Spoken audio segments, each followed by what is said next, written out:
শ্রী শ্রী চৈতন্য চরিতামৃতম মধ্যলীলা অষ্টম পরিচ্ছেদ।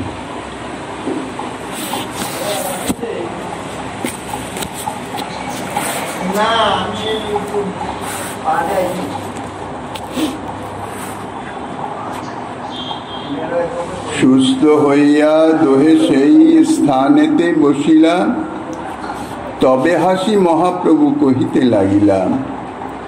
সার্বভৌম ভট্টাচার্য কহিল তোমার গুণ, তোমারে মিলিতে মোরে করিল যতন। তোমা মিলিবারে মোরে হেতা আগমন, ভালো হইল অনায়াসে পাইল দর্শন।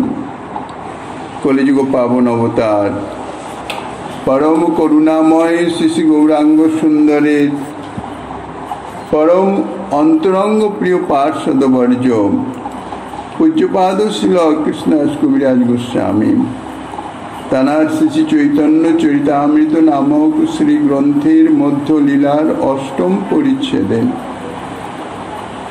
শ্রীমন মহাপ্রভুর সঙ্গে রায় রামানন্দের মিলন এবং কথোপকথন প্রসঙ্গে সাধ্য সাধন তত্ত্ব নির্ণয় ইত্যাদি সম্বন্ধে বর্ণনা করিতেছেন। ইতিপূর্বে আমরা আস্বাদন করেছি গোদাবরী তটে শ্রীমন মহাপ্রভু স্নান করে রায় রামানন্দের জন্য ঘাট ছেড়ে কথঞ্চিত দূরে অপেক্ষা করিতেছিলেন। রায় রামানন্দ যথারীতি নিত্যকার মতন তিনি স্নানে এসে স্নানাদি ইত্যাদি সমাপনান্তে প্রভুর আকর্ষণে প্রভুর দিকে দৃষ্টি যাওয়ায় প্রভুর দর্শনে এসে দণ্ডবৎ প্রণাম করার পরে পরস্পরের পরিচিত হয়ে প্রেমালিঙ্গনে বদ্ধ হয়ে সাত্ত্বিক প্রেম বিকারে ভূমিতে পতিত হয়ে যান। রায় রামানন্দের সঙ্গে যে ব্রাহ্মণ ইত্যাদি বা অন্যান্য যে সমস্ত বিজাতীয় লোক যাদের মত ভাব সম্পূর্ণরূপে নিজের মত ভাবের বিরোধী, তাহাদিগকে বলা হয় বিজাতীয়। রায় রামানন্দ যে ভাবেন বা প্রভু যে ভাবেন, কিন্তু রায় রামানন্দ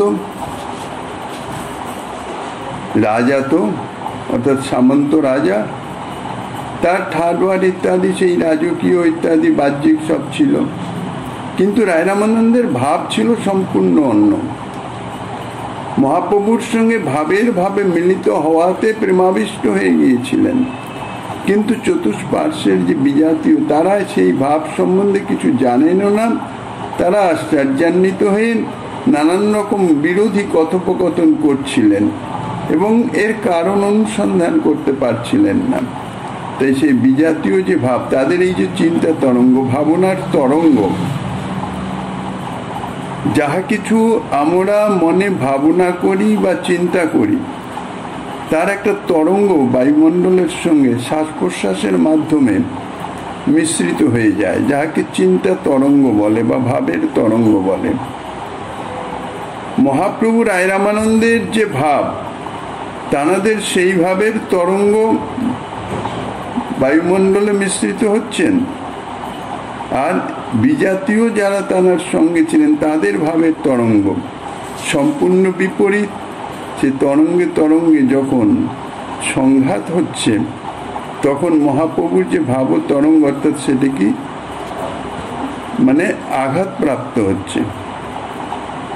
মহাপ্রভুর ভাব মানে রায় রামানন্দ মহাপ্রভুর যে প্রেমাবেশ, সেটি দীর্ঘক্ষণ না হয়ে সেটি ধীরে ধীরে সংকুচিত হতে লাগলো।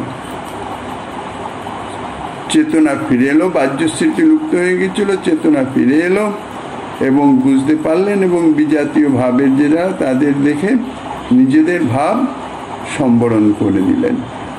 সম্বরণ অর্থাৎ সুস্থির হয়ে ধীর স্থির শান্তভাবে দুজনে বসলেন।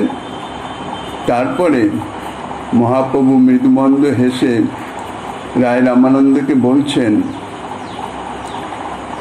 সার্বভৌম ভট্টাচার্য তোমার গুণ সম্বন্ধে আমাকে বলে দিয়েছিলেন। এবং তোমার সঙ্গে অবশ্যই মিলিত হওয়ার জন্য অনুরোধ করেছিলেন। তা আমার এখানে আগমন শুধুমাত্র সার্বভৌমের কথা অনুযায়ী বা সার্বভৌমের কথায় প্রেরণা পেয়ে তোমার যে মহৎ গুণ, যে বৈষ্ণবীয়তা, সে সম্বন্ধে যা শ্রবণ করেছিলাম তাতে তোমার সঙ্গে মিলিত হওয়ার জন্য একটা আকর্ষণও আমার হৃদয়ে জেগেছিল। তাতে প্রভাবিত হয়ে আমি শুধু তোমার সঙ্গে মিলিত হওয়ার জন্যই এখানে এসেছি। তোমার মিলিবারে মোর হেতা আগমন। কিন্তু তুমি উচ্চ রাজকর্মচারী, কিভাবে তোমার সঙ্গে আমি একজন সন্ন্যাসী কিভাবে মিলিত হব, কোথায় মিলিত হব, পূর্ব কোনো পরিচিতি নাই। এ বিষয়ে একটু আমার মনে একটু আশঙ্কা ছিল, কিন্তু খুব ভালো হয়েছে, অনায়াসে পাইল দর্শন। আমাকে কোনো কষ্টই করতে হয় নাই, অনায়াসে তোমার দর্শন আমি প্রাপ্ত হয়ে গেলাম। রায় কহে সার্বভৌম করে ভৃত্য জ্ঞান, পরোক্ষেও মন হিতে হয় সাবধান।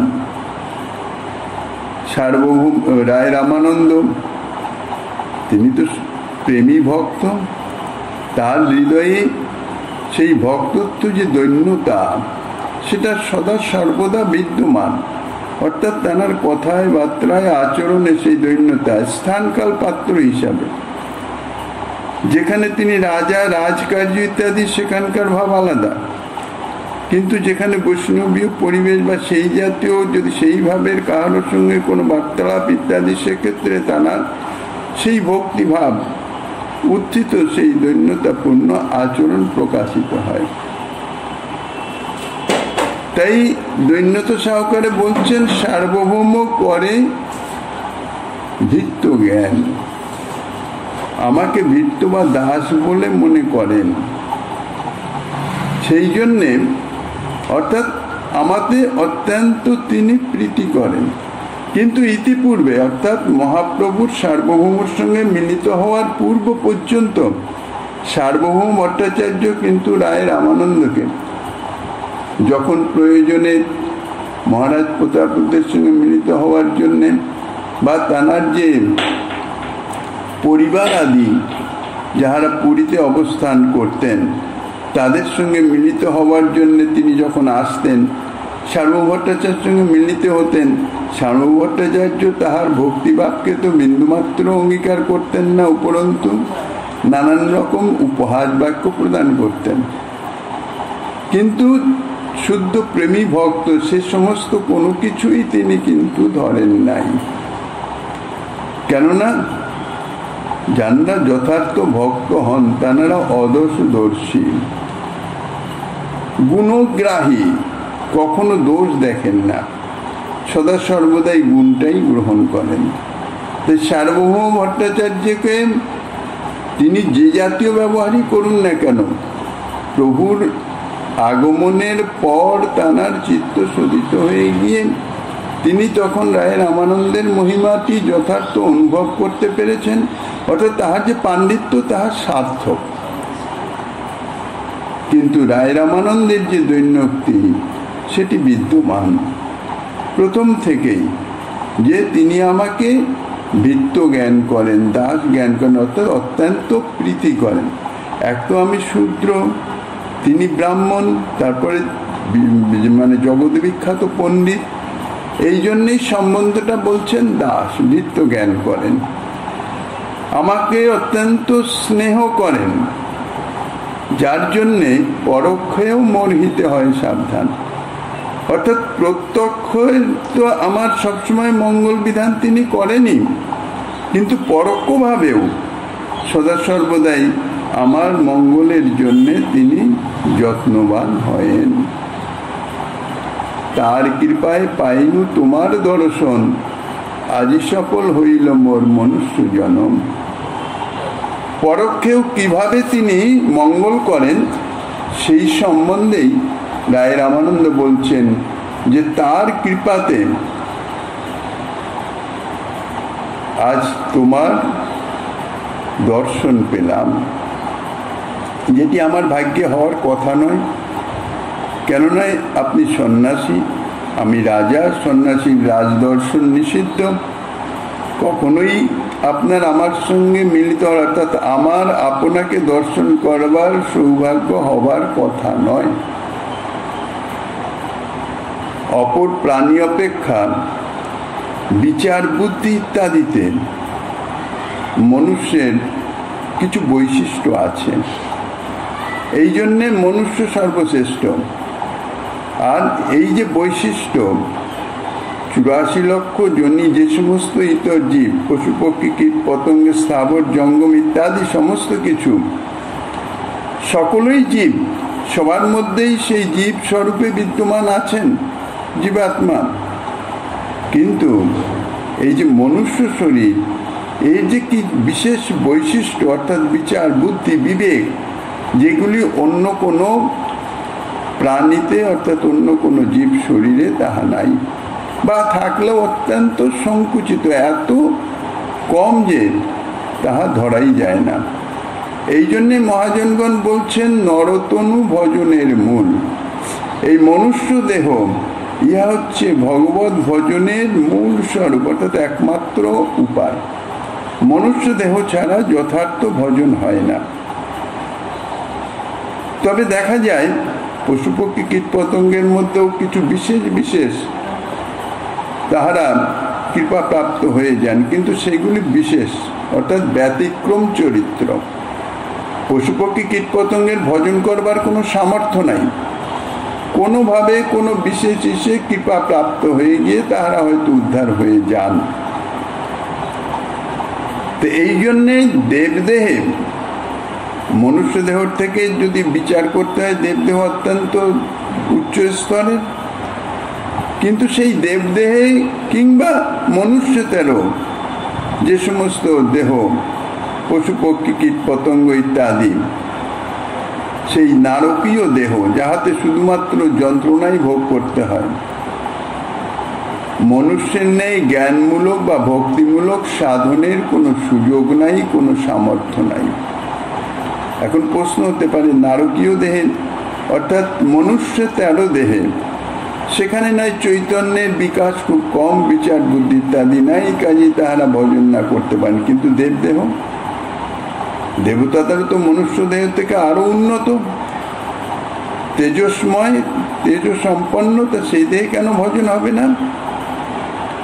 তার কারণ হচ্ছে দেবদেহ হচ্ছে ভোগায়তন দেহ, ভোগের নিমিত্ত, স্বর্গসুখ ভোগের নিমিত্ত সেই দেহ প্রাপ্তি, এবং সেই দেহে স্বর্গে অবস্থান করে এই জাগতিক অর্থাৎ জড়জাগতিক সুখ, যাহা এই জড়জগতে অর্থাৎ ভূলোকে মনুষ্য দেহে যাহা ভোগ করিতেছে, সেই সুখী দেবদেহ প্রাপ্ত হয়ে আরো দীর্ঘকালীন এবং আরো অত্যন্ত পারিপাট্য সহকারে ভোগ করে।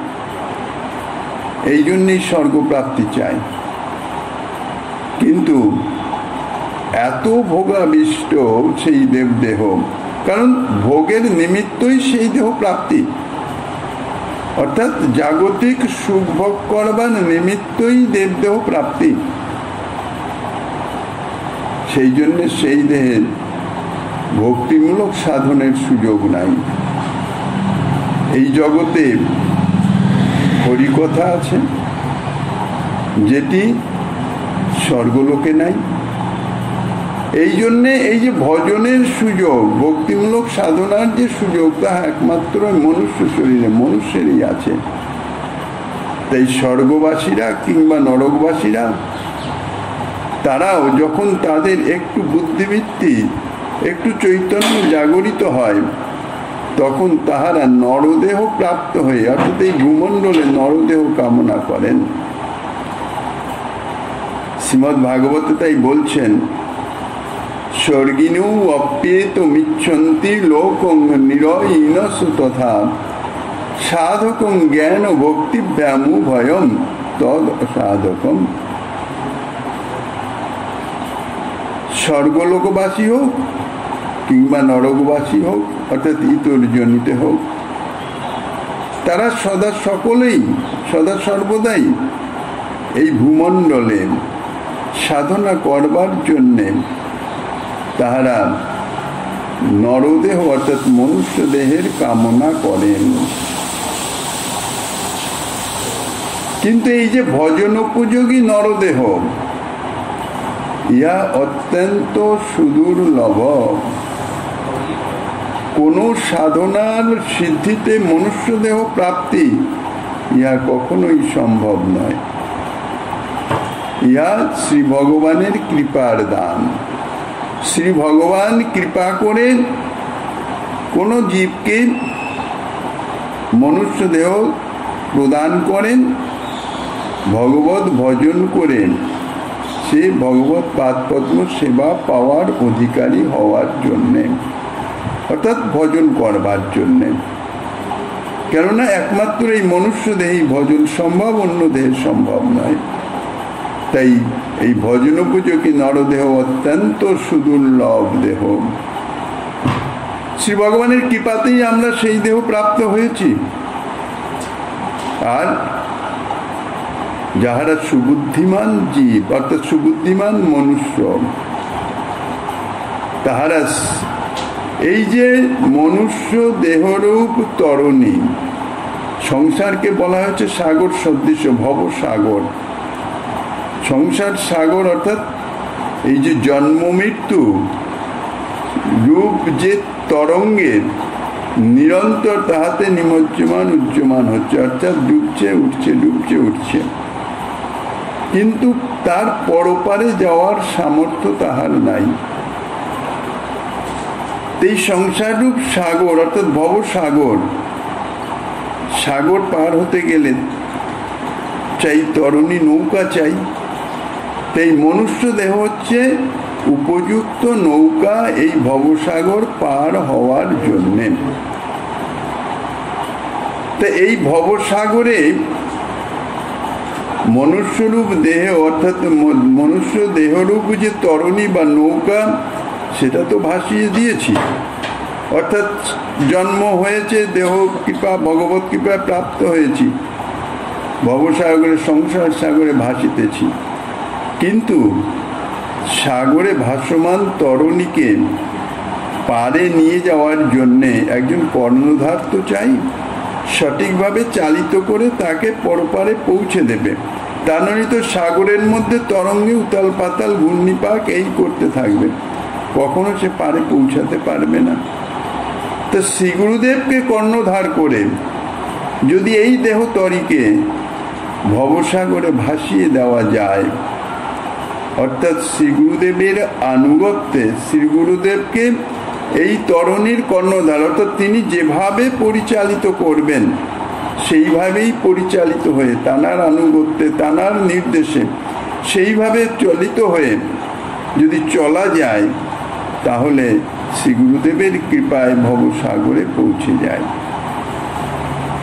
আর নৌকা চলতে গেলে বাতাসের একটা অপেক্ষা আছে।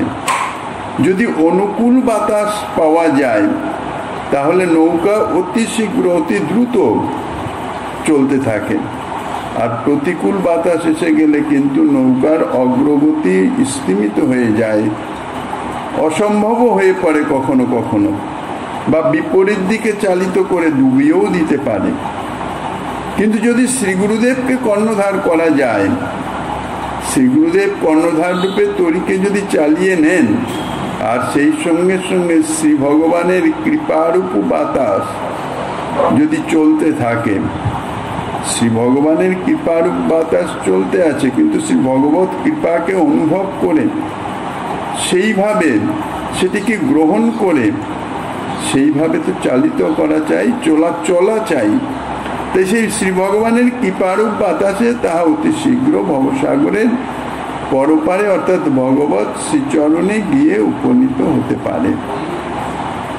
আর এটাই হচ্ছে ভগবত কৃপা লব্ধ এই মনুষ্য জন্মের সার্থকতা।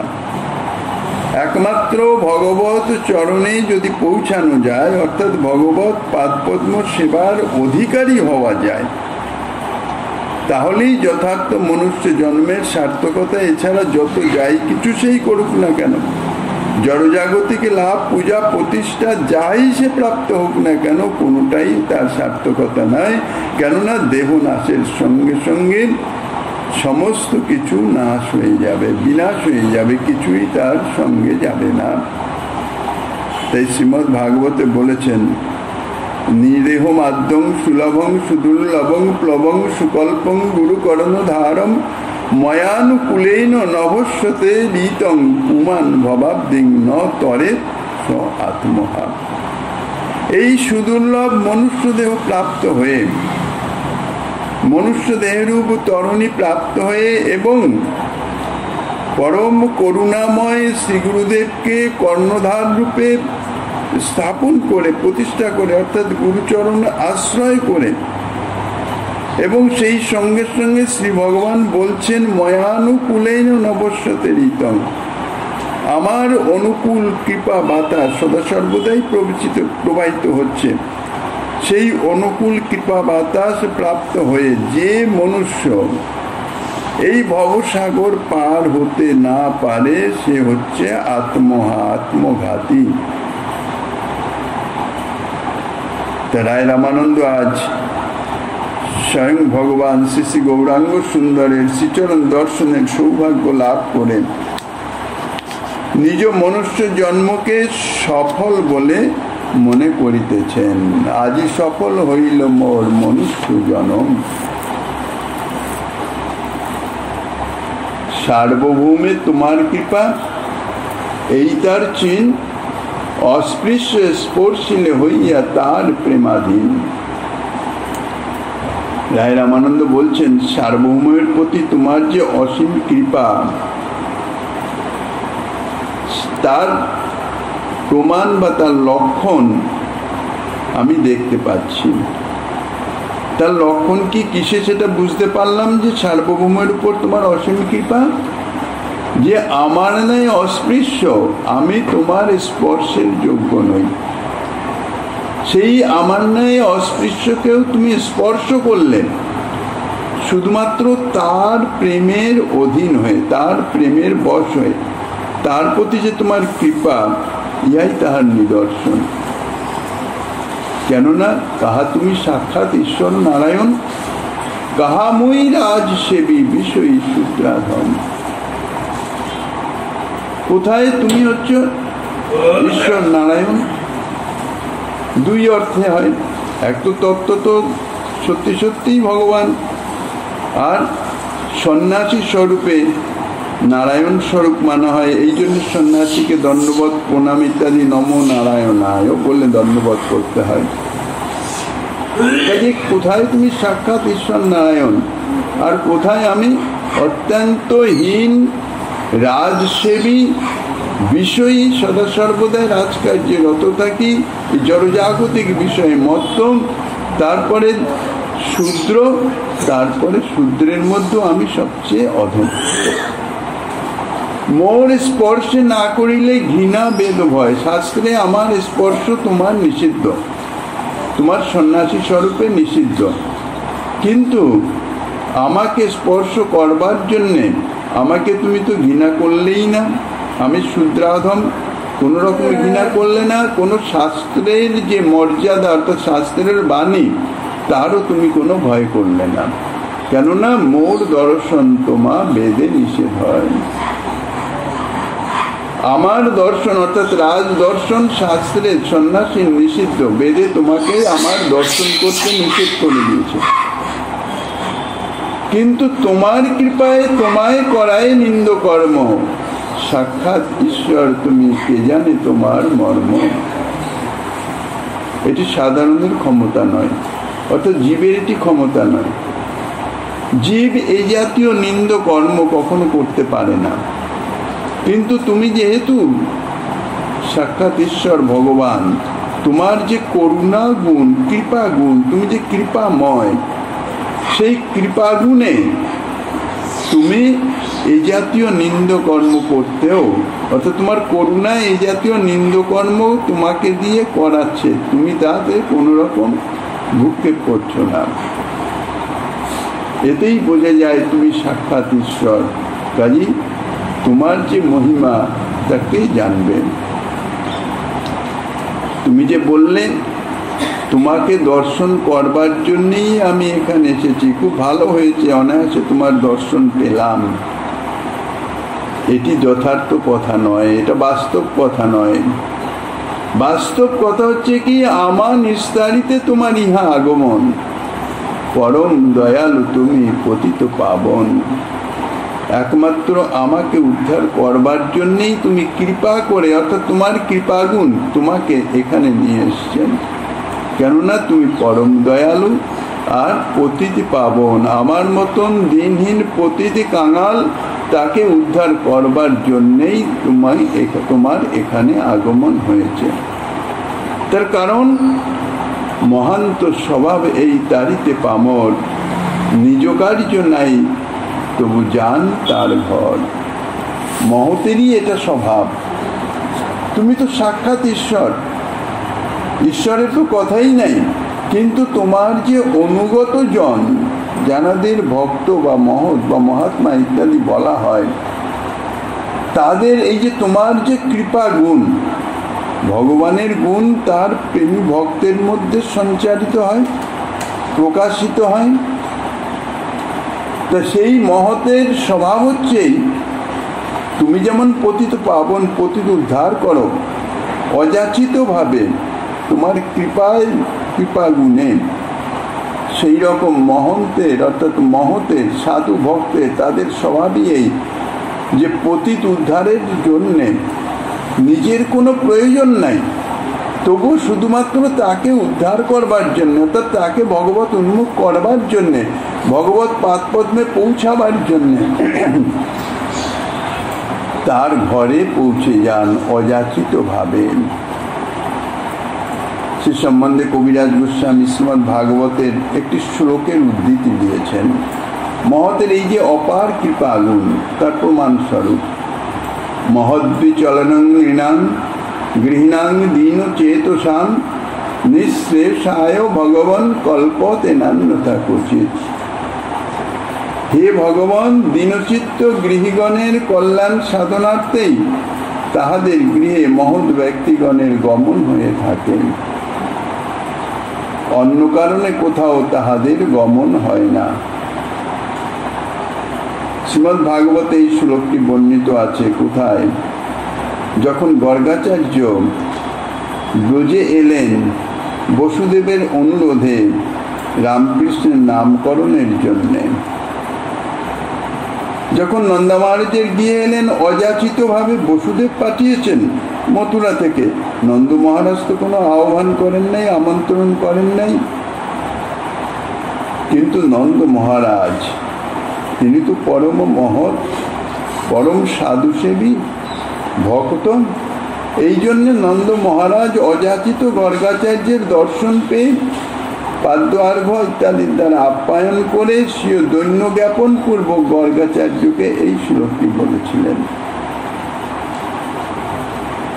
গৃহীণাং অর্থাৎ হে ভগবান, গৃহীণাং দীন চেতসাং নৃণাং নিঃশ্রেষায় মহৎ বিচলনং ক্বচিৎ অন্যথা ন কল্পতে। গৃহীণাং অর্থাৎ গৃহাসক্ত ব্যক্তিদের, যাহারা জাগতিক ভোগ সুখে আবদ্ধ হয়ে আছে, মোহগ্রস্ত হয়ে আছে, সেই গৃহীণাং তারা কিতে, তাদের বলছেন দীন ও চেতসাং অর্থাৎ কৃপণ চিত্ত ব্যক্তি, যাহারা স্ত্রী পুত্রাদি হিত সাধনে সদা সর্বদাই ব্যগ্র, অর্থাৎ তাদের যথার্থ হিত সাধন তো করতে পারে না, জাগতিক সুখ স্বাচ্ছন্দ্য তার বিধান করবার জন্য, ব্যবস্থা করবার জন্য নিরন্তর যাহারা ব্যস্ত থাকে, গৃহাদি সংস্কার করে, অর্থ উপার্জন করে ইত্যাদি উন্নতি সাধনে, অর্থাৎ জাগতিক উন্নতির সাধনে তারা সদা সর্বদাই ব্যস্ত থাকে। এই জন্যে তারা নিজেরা কোথাও গিয়ে যে মহাপুরুষদের বা ভক্তদের দর্শন করবেন সেটি সম্ভব হয় না, তারা তা করেনও না। তারা সদা সর্বদাই গৃহে থেকে, নিজের সংসারে থেকে এই অর্থ উপার্জন বা গৃহের স্ত্রী পুত্র পরিজনের সুখবিধানের চেষ্টায় নিরন্তর তাহারা মত্ত থাকেন, তার ফলে কি হয়, তাহারা কি প্রাপ্ত হন? সুখ তো যথার্থ পান না, অবশ্য ভোগ্য যে দুঃখ দুর্দশাদি তাহাই ভোগ করিতেছেন। এতাদৃশ যে সমস্ত মনুষ্যগণ, তারা হচ্ছে, তাদের বলা হয় কৃপণ চিত্ত ব্যক্তি, দীন ও চেতসান। তাদের চিত্ত হচ্ছে অত্যন্ত দীন, অর্থাৎ দরিদ্র। এখানে দীন অর্থে অত্যন্ত দরিদ্র, অর্থাৎ তাদের যথার্থ সম্পদ, অর্থাৎ সেই চিত্তে সদ্গুণ আদি কিছুই নাই। আর নিঃশ্রেয়সায় মহৎ বিচলনম, নিঃশ্রেয়সায় অর্থাৎ সর্ববিধ মঙ্গলের নিমিত্ত। শ্রেয় অর্থাৎ মঙ্গল, নিঃশ্রেয় অর্থাৎ সর্ববিধ মঙ্গল, সেই সর্ববিধ মঙ্গলের নিমিত্ত মহৎ বিচলনম, মহাপুরুষগণের শ্রীয় আশ্রম, অর্থাৎ মহাপুরুষগণ যেখানে, ভক্ত যেখানে অবস্থান করেন, সেখান থেকে স্বীয় আশ্রমাদি থেকে শ্রী ভগবৎ সেবৈকনিষ্ঠ মহান্তদিগের, অর্থাৎ অন্যত্র যে যান, এই সমস্ত হতভাগ্য গৃহীদের গৃহে যে তাহারা গমন করেন, তাহার উদ্দেশ্য একমাত্র সেই দীনজনের মঙ্গল। দীনজনের অর্থাৎ তাদের মঙ্গলের নিমিত্ত অন্য কোনরূপ স্বার্থসিদ্ধি বা অন্য কোনো উদ্দেশ্য নিয়ে তাহারা যান না। শ্রীনন্দ মহারাজ বা এখানে রায় রামানন্দ তার কথার প্রমাণস্বরূপ শ্রীমদ্ ভাগবতের এই শ্লোকের উক্তি দিয়েছিলেন, নিজের দৈন্য জ্ঞাপন করে এই শ্লোকটি বলেছেন। দীন ও চেতসাং অর্থাৎ দীন হয়েছে চিত্ত যাহাদের, ভক্তি প্রভাবে যাহারা নিজদিগকে অত্যন্ত দীন অপেক্ষাও নীচ দুর্ভাগা মনে করেন, নিজদিগকে অভিমানী এবং ভক্তিহীন বলে মনে করেন, তাহারাও দীনচেতা, কিন্তু তাদৃশ নয়। তাদের হচ্ছে দৈন্যতা ভক্তি প্রভাবে। তা এই যে দীনচেতা অর্থাৎ মনুষ্য দিগের, দেবতাদের নহে, মনুষ্যদিগের মধ্যে যাহারা গৃহী, তাহাদের মঙ্গলের নিমিত্ত মহৎ ব্যক্তিগণ আসেন।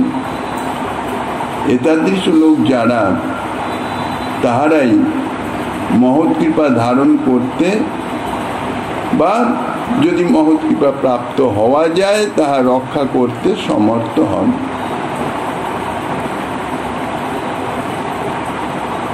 চারটি যে আশ্রম ধর্ম আছে, ব্রহ্মচর্য, গার্হস্থ, বানপ্রস্থ, সন্ন্যাস,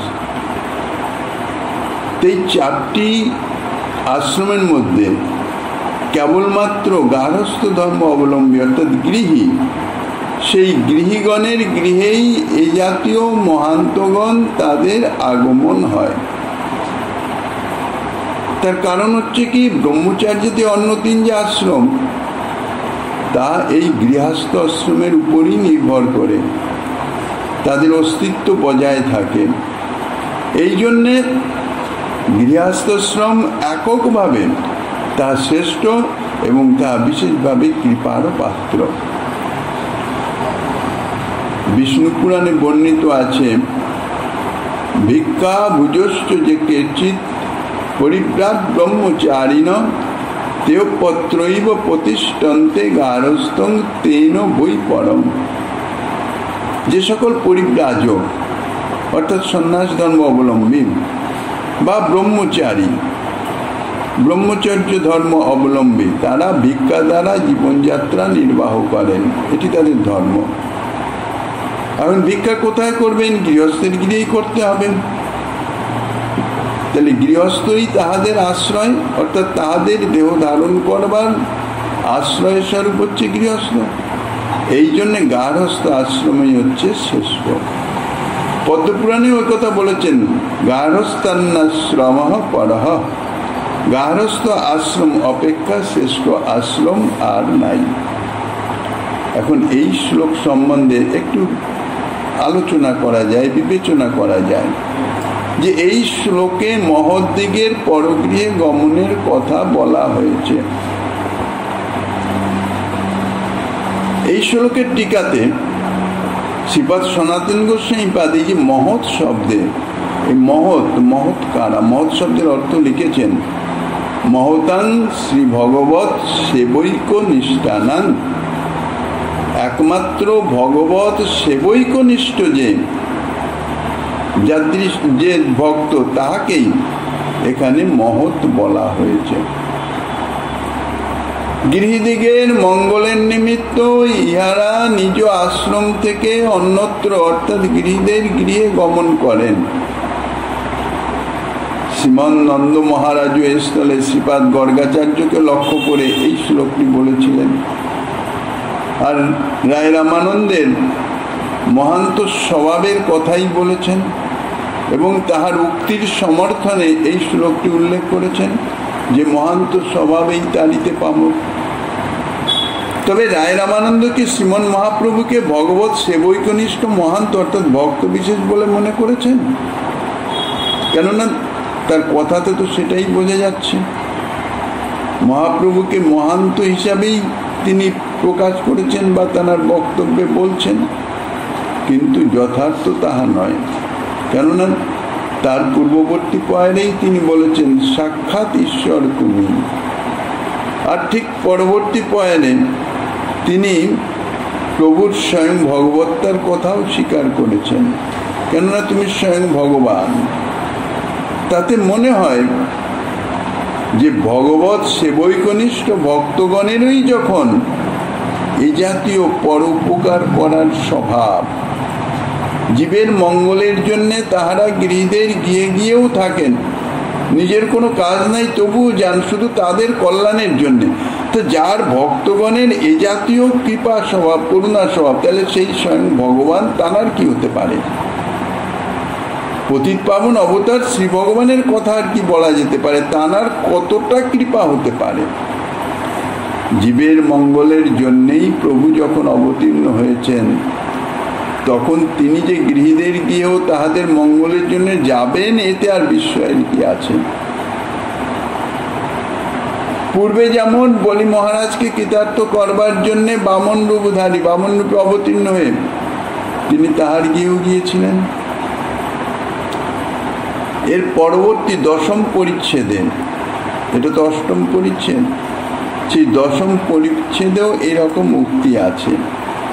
শ্রীপাদ সার্বভৌম ভট্টাচার্যের নিকট রাজা প্রতাপরুদ্র যখন শুনলেন শ্রীমন মহাপ্রভু দক্ষিণ দেশে গেছেন,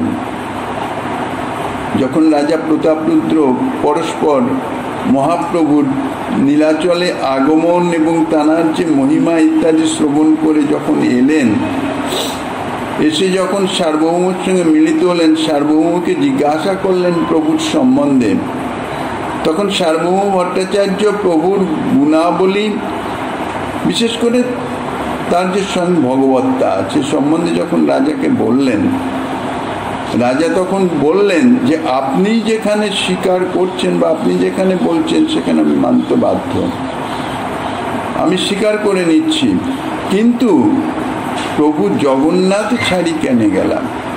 এই জগন্নাথ ধাম, এখানেই তো অবস্থান করা উচিত, এখানে এসে এইখান থেকে তিনি অন্যত্র কেন গেলেন?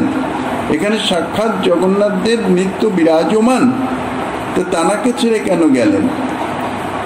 সেই কথার উত্তরেই সার্বভৌম ভট্টাচার্য বলেছিলেন মহান্তের এই এক লীলা, তীর্থ পবিত্র করিতে করেন তীর্থ পর্যটন, সেই ছলে নিস্তার হয়ে সাংসারিক জন।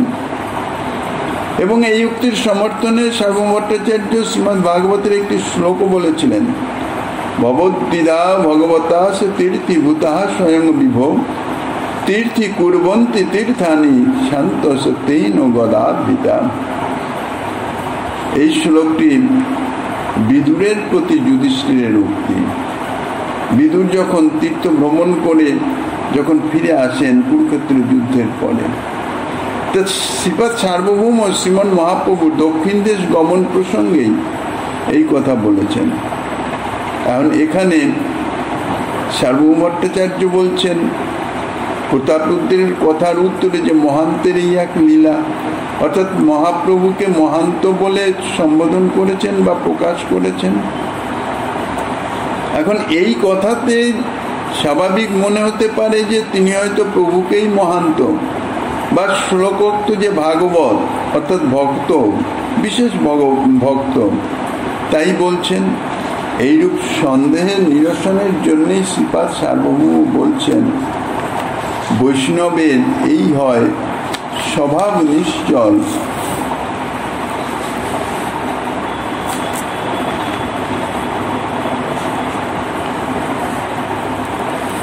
দেহ জীব নহে, হন স্বতন্ত্র ঈশ্বর। অর্থাৎ